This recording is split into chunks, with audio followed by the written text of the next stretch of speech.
Investor's Edge with Gary Kaltbaum. Straight talk about you and your money. Now from the BizTalk studios, here is Gary Kaltbaum. And welcome once again to Investor's Edge. I'm Gary Kaltbaum, your host. Thanks for being with us today. Glad you're here, ladies and gentlemen. Happy that you are listening. I know it's Thursday. It is July 18th, 2024. We hope you're having a good day. We really do. In case you don't know, this is serious talk about everything that affects you. We will cover the economy, the markets, your jobs, your industries, the debt and deficits brought by the Morlocks in D.C., the election, scams, shams, corruption, you will name it. You name it, we will cover it. With no agenda, no ulterior motive, no bias. And if you do not get this radio show in your city, we'll post it at GaryK.com. We'll also post it on our Twitter feed, which is now X. And if you don't follow us on Twitter, you should. You can email me. Just be nice. We really don't suck. And we're really nice. If we had friends, they would tell you so. We start the show away from the markets because there's so much going on. For months, we have been telling you that they would throw Joe Biden under the bus. Yeah, over the bus. How do you throw somebody over the bus? We told you that 6 months ago, 5 months ago, 4 months ago. And we simply stated, we never even brought up his age. We never brought up, the way he walks now and talks. And by the way, unfortunately, I feel terrible for the guy in that he is aging very quickly. He can't even utter sentences, and I'm not making fun of him like others. I have a 92 and a 91-year-old mom, and you're going to deteriorate. But I digress. Today's Thursday. I think it was Tuesday. Maybe it was Monday. I said to you by August 1st, he's out. And I said that because I know Washington, D.C. very well.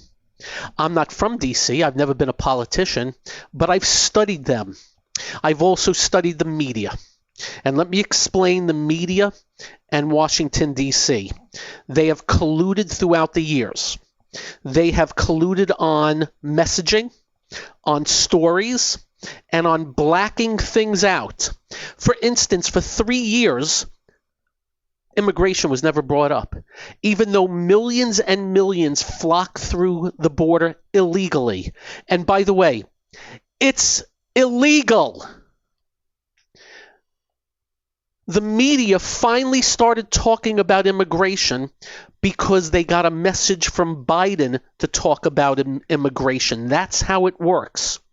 Joe Biden saw his polls on immigration that were a horror show. So he got with his buddies in the media, and all of a sudden they started talking about immigration. And what did the media said? The Republicans refused to back a law by Biden on doing something about the border. And I'm thinking to myself, did they even get worse than they were in the first place? For 3 years, we were told on video, on tape, on live, from Biden, Mayorkas, and the rest, the border was secure. No, the border's secure. No, the border's secure. Oh, the border now is in trouble. But it's the Republicans' fault. And of course, the media ran with it, and the Republicans gave them the middle finger. But that's how it works. And all we did in the last 2 weeks notice two things. The media started ripping Biden. But wait a minute, Gary, they get the message from Biden. Well, there's a higher power above Joe Biden. Nancy Pelosi, Barack Obama. And they got from them, we need to have him out. That's what happened. And all of a sudden, the media started asking some tough questions. Oh my God, random acts of journalism from the media. And then we hear the leaks. We hear the leaks that Schumer said to Biden, maybe you want to get out. You've done a great job. We hear leaks that Pelosi did the same. We're hearing leaks today about Obama. So the fix is in. And I said to you August 1st, I actually think now it may be by the end of the weekend. And there's a simple reason. If they thought Joe Biden can win the presidency, this would not be happening. Remember, it is an electoral college. It's by the states. And as we have told you, there are 5 very important states: Pennsylvania, Arizona, Georgia, Michigan, North Carolina. Trump is leading handily in every one of those states. That's all. That's the story. He's been thrown under the bus. But I must state for the record, besides he's the worst, most leftist president ever, we feel terrible for his health. We do. And we feel terrible that he would hang on for so long. I've been watching his interviews, and we've never talked about him as far as the health-wise. He can't even get out sentences off a teleprompter. He has to stop in between. His gait, G-A-I-T. My father, at 92, walks about just like him. My mother, at 91, walks just about like him. He should not go another 4 years. We're just talking, he should not go for another 4 years. It is actually the right thing to do. I think by the end of the weekend, it'll be party. I think all they're doing right now, how and who. Now, it has to be Kamala Harris at the top. And there's a simple reason why. Politics. You remove a black woman vice president? If Biden steps down, you're screwed. And then I suspect for vice president, somebody out of Pennsylvania or Michigan. And I would not be surprised if it happens by Sunday. Next. With no bias, we talked to you about the attempted assassination of Trump and the murder of another man. My investigation, my unbiased investigation, based on video, not what somebody said, video. If I, Gary Kaltbaum, wanted to let someone take a clear shot at the President of the United States, that's how you do it. They identified this prick. For minutes did nothing about him. Somehow let him get up to the roof. People were yelling and screaming that there was somebody crawling on the roof and he had a rifle. The authorities knew all this.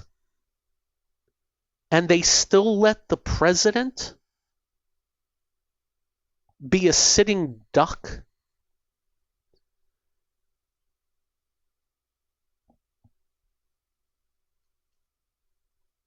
Hopefully, they get to the bottom of this. I am not saying this was done on purpose. I am saying if I wanted to have the president shot at as a sitting duck, that is how I would be doing it. Identifying a perpetrator and doing nothing about that perpetrator as he walked around untouched, climbed up to a roof, crawled on the roof, was identified by the many on the roof, the many telling authorities about him on the roof, and he was able to get shots off? Are you freaking kidding me? That's my take on that. What do both these things have to do with you and your money in the markets? Well, trust in the system. Up next, the markets. Much more. I'm Gary. This is the one and only Investor's Edge.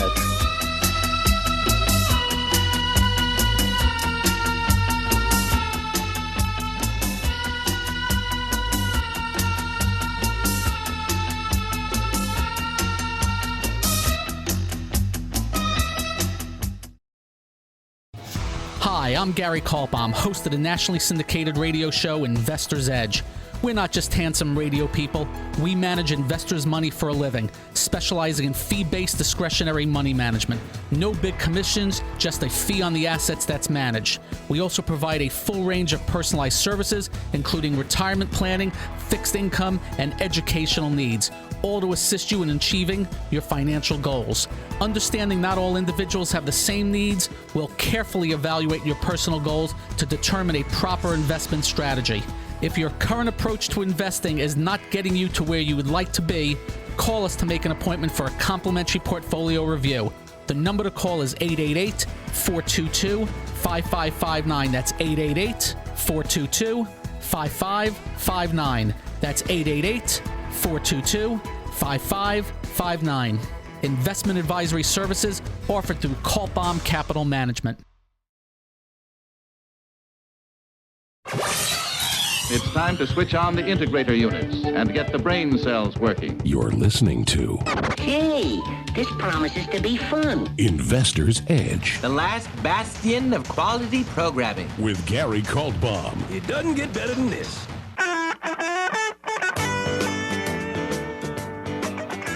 And welcome once again to Investor's Edge.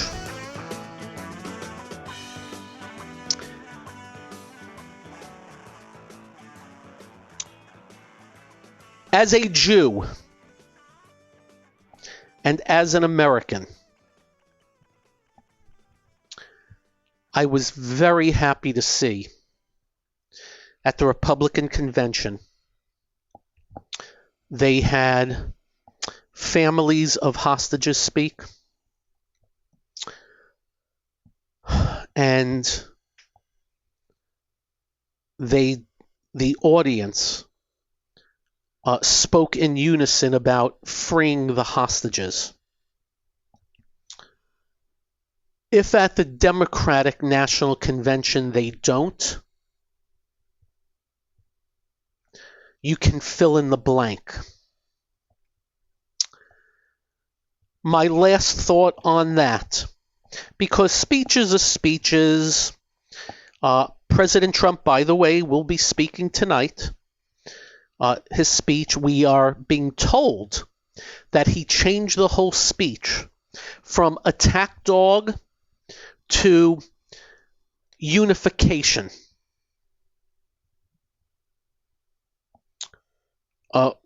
We'll see. My last comments has to do with something I never do. In case you do not know, I do not watch or pay attention to opinion people.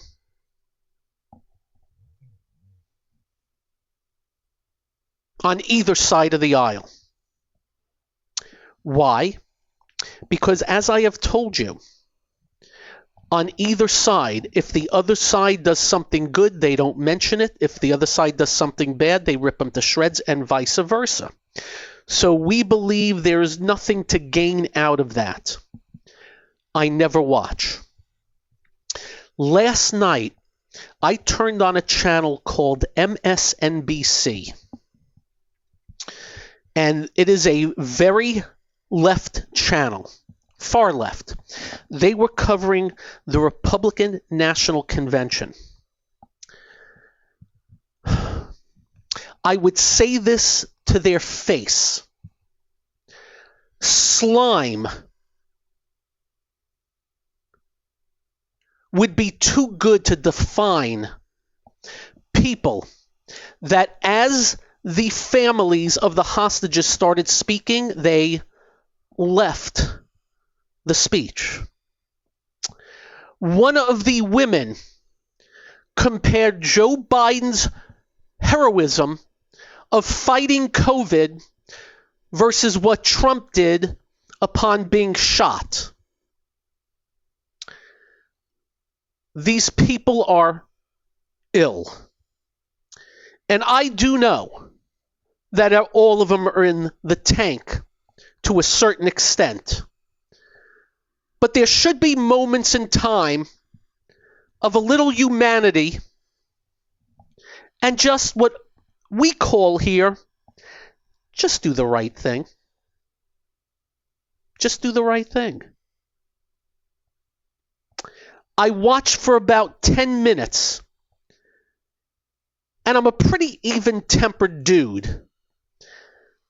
I was actually throwing out F-bombs at the TV while my dog was looking at me like I was nuts. We know they hate Trump. We know they hate the Republicans. Do they hate the hostage families? And by the way, Gold Star families. Remember they complained about Trump and Gold Star family, and they had that one man on TV every night. They wouldn't even show the Gold Star families.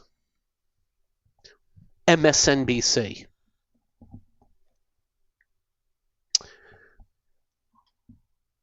We segue. Because we're good at segueing.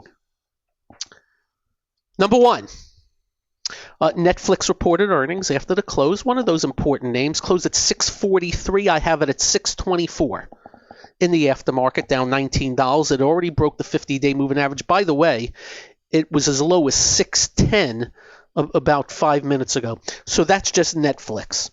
And we'll cover all the big earnings reports as we move forward. The Dow was down 533 today. The S&P was down 43. The NASDAQ 125. The NASDAQ 194. The transports were down 284. Advanced decline sucked today, the opposite of what we saw for a few days. So let me give you the good and let me give you the not so good. The good, kind of sort of normal to pull back for these areas that pretty much came straight up since Thursday. That's the good. It's normal. The good. The banks got hit today. But again, I would suggest kind of sort of normal to pull back.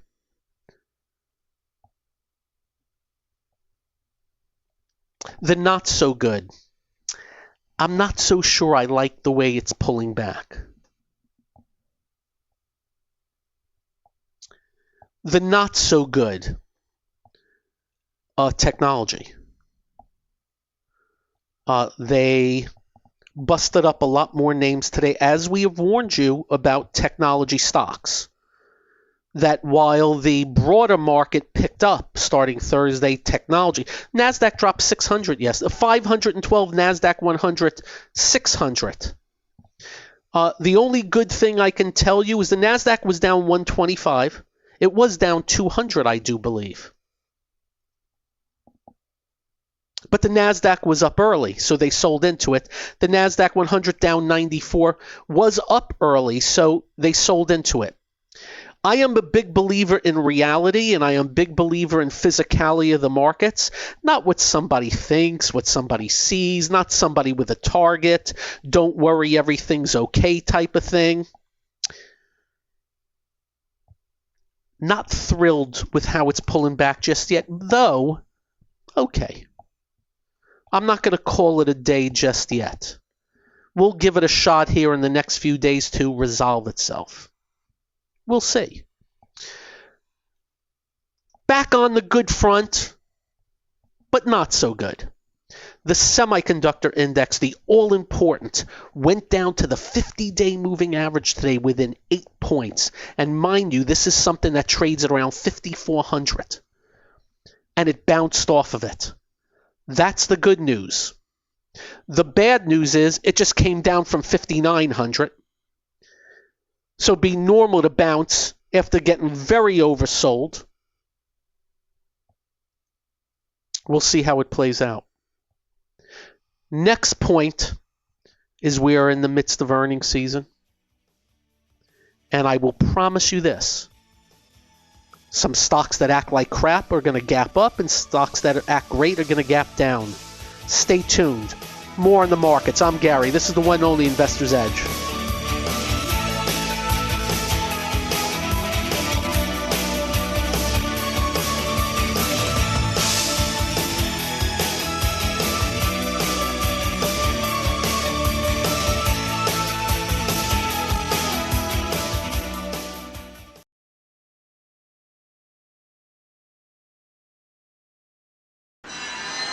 Listening to America is talking. Investor's Edge. He's got to be pleased with that. The crowd is just on its feet here. He's a Cinderella boy. With Gary Kaltbaum. Comes highly recommended. You're going to feel better if you talk to him. Let me announce Bob Newhart passed away. I love that guy, 94 years old. Finished up on, I don't know if he did more, but he was Professor Proton on The Big Bang Theory for a few different episodes. A brilliant comedy actor, 94 years old. Bob Newhart passed away.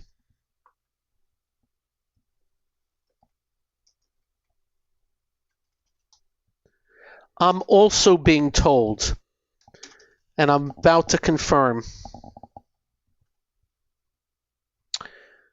Lou Dobbs passed away at the age of 78. Lou Dobbs, CNN business anchor, moved over to Fox News and Fox Business, was an anchor there.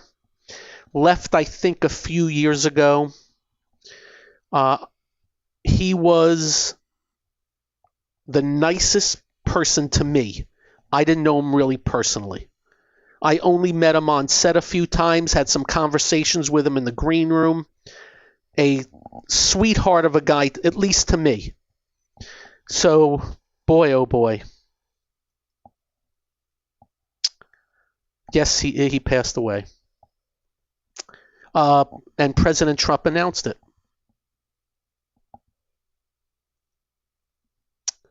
Okay.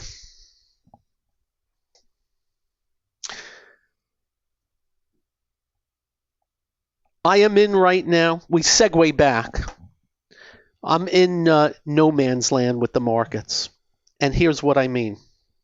You've had a nascent move in the small and mid caps that are now in pullback mode, and the jury now is out on whether it's going to be sticky or not. That's number one. That said, as you know, every night, and by the way, we just did the scan, we finished. 1,500 stocks, 200 sectors, every country, every commodity.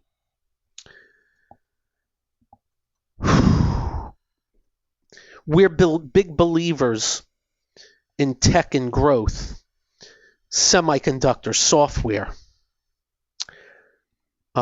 They are under some serious pressure. More and more of those names have taken out what we call near-term support areas. You know how we say stair steps to the up, then stair steps to the down? Well, a bunch of stair steps to the down, if not worse. And part of that was ASML yesterday with the semis dropping 130 some odd bucks. And by the way, was down again today. Stocks like Facebook dropped from 530 to 470 in 5 days. Microsoft breaks the 50-day. Google below the 50-day. I could go on and on. So just letting you know, especially on the tech front, we're on the slow road. And you know what we mean. As far as the rest of the market, as we have stated, we've had some really good, I call them jams. They jammed them to the upside over a few-day period. Well, again, the jury's out. We'll know a little bit more in the next few days. If those nascent moves, notice the big word out of Gary, are failures, meaning failed breakout. And what do we mean by that? And we've explained it to you. Imagine if a stock was trading for 6 months between 90 and 100 and breaks above 100 and goes to 106. And then when a week goes back to 90, well, it failed to move above. If those areas, the small and the mid caps, and the financials and the regionals, and the economically sensitive and the transports, which have had a nascent move up, if they fail, and them technology stocks continue to gag, well, we're going to have an interesting rest of the summer. It's the best way I can explain it. These are ifs. And we're doing the ifs based on, it was an icky day today. Quite the icky. And again, we're in the midst of earnings season. We'll know a lot more.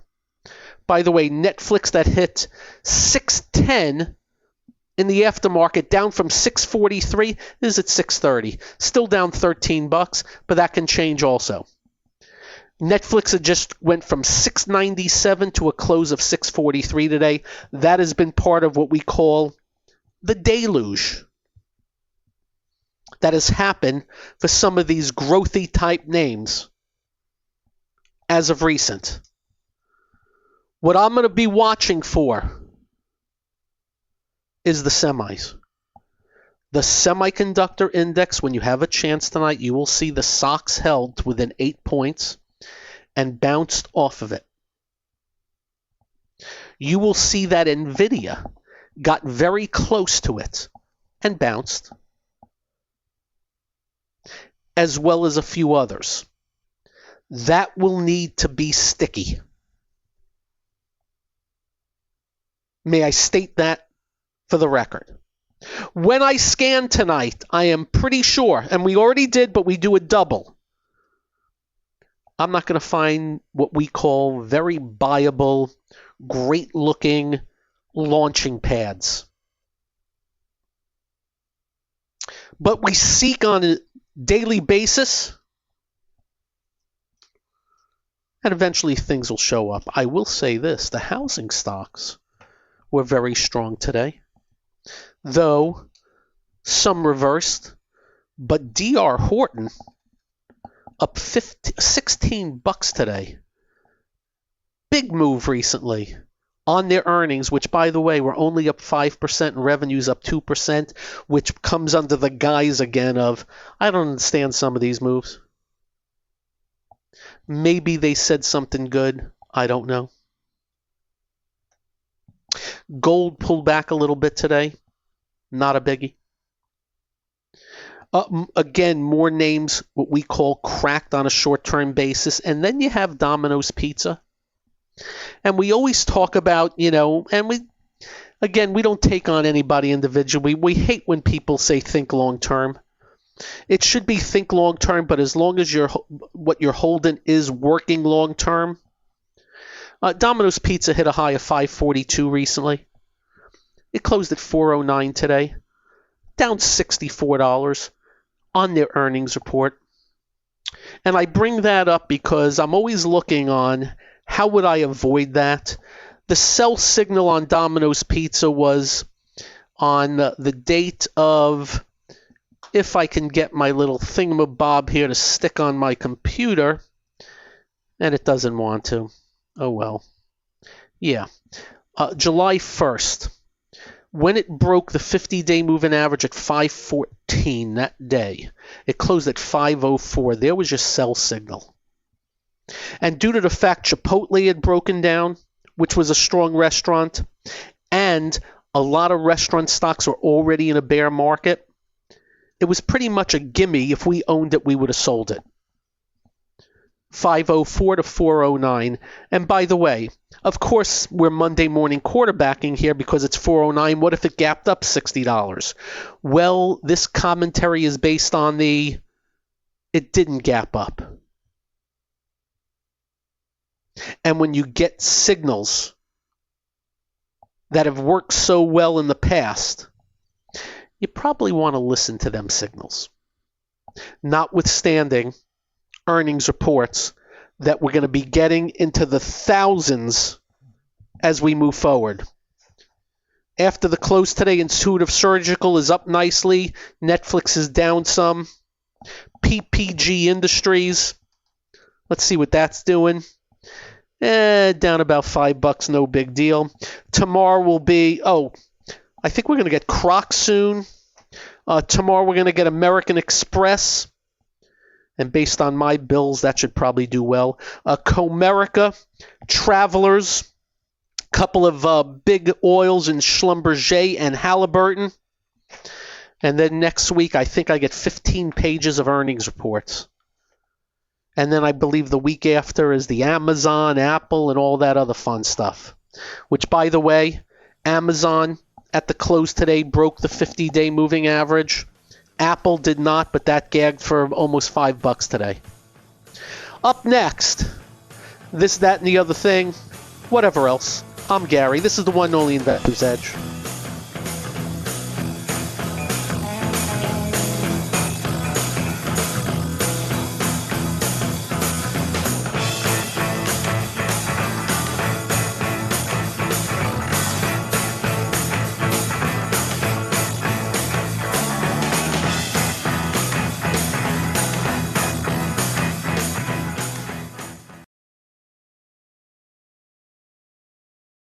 You're listening to What are we waiting for? Well, what are you waiting for? 1, 2, ready, go. Action! Investor's Edge with Gary Kaltbaum.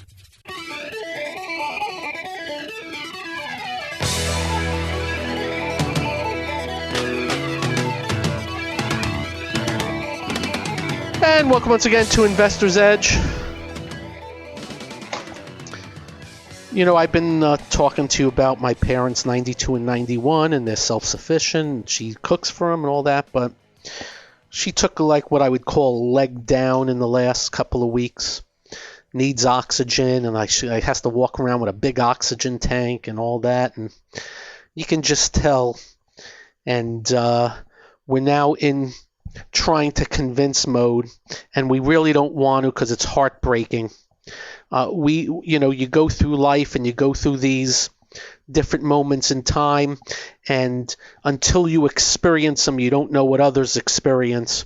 And, about parents, sons and daughters having to put an elderly mom and dad into, I guess you call them assisted living facilities. I guess they used to call them nursing homes, but they're not that bad. It's just that you get to the point in time where how much can you do to yourself? So I've been spending time about it's tough.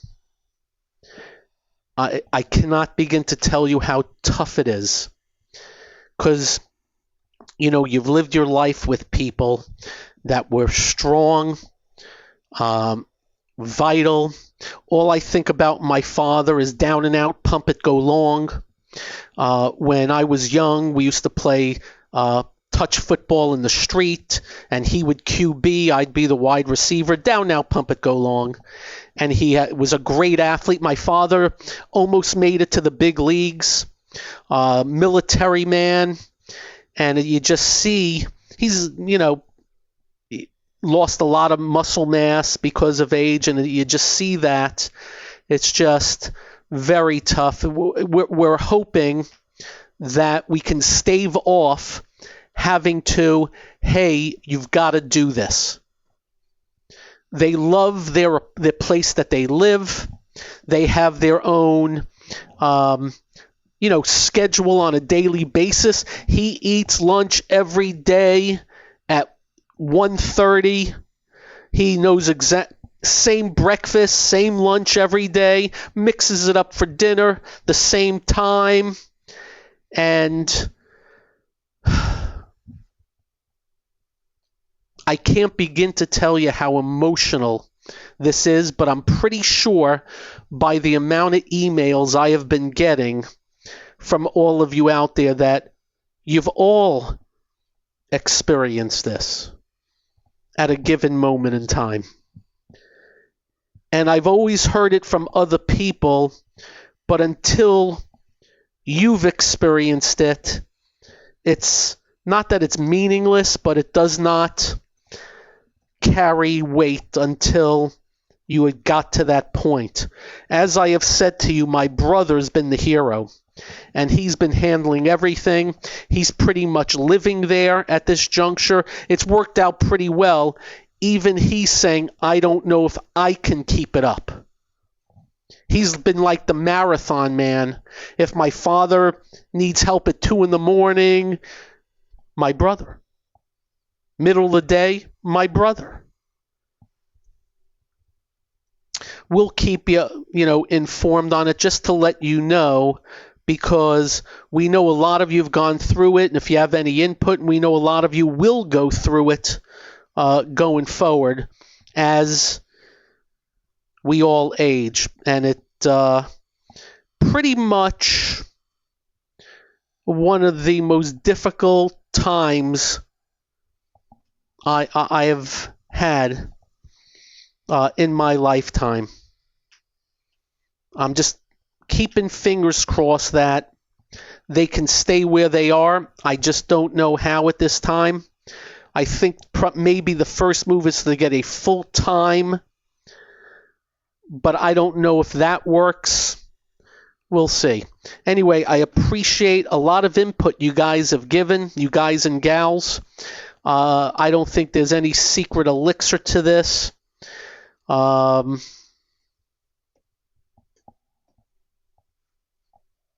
that. What else in the news? Because I don't know if there's much more I want to say on the market here, except it sucked today overall. But let me repeat again. Normal for the Dow to have a little pullback, the small and mid caps to have a little pullback. Kind of normal. But it's going to really need to stick. Or the whole tech market's going to need to stick. It's a decent start that the Philadelphia Semiconductor Index held an important area today, but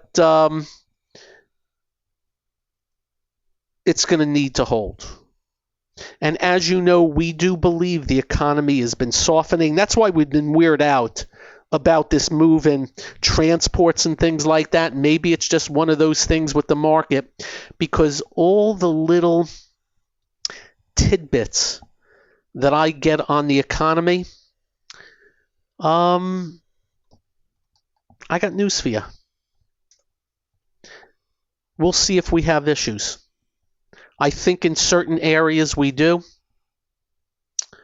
We're watching the job market very closely. It's ticked up to 4.1. Some of the numbers not great, but if we just stay at 4.1, that'll be okay. But if I think it starts to get hairy with a lot of debt out in the system, then it could be a little tough. In other news, well, my British Open, I picked 6 players for my pool and stuff. I'm screwed. I actually picked the leader right now, but I got 2 guys that'll definitely miss the cut, and that means you're out. Darn it. Darn it. In other news, Hulk Hogan is speaking at the Republican convention tonight. Interesting. We'll see what he has to say, brother. That all said, I should be on with Neil Cavuto tomorrow, noon hour, Fox Business Network. I will be on Fox News Saturday morning. I'll let you know what time tomorrow. You'll have a great evening. Drive carefully. When you get home, do like we do. Quite simple. Make sure you hug your family. Make sure you hug your children. They will feel better. You will feel better. I promise. Thanks for joining. Always thrilled that you'd listen to us. Until tomorrow, peace out. Good night. This has been Investor's Edge with Gary Kaltbaum on BizTalk. To listen to past episodes or to get in contact with Gary, go to GaryK.com. That's GaryK.com.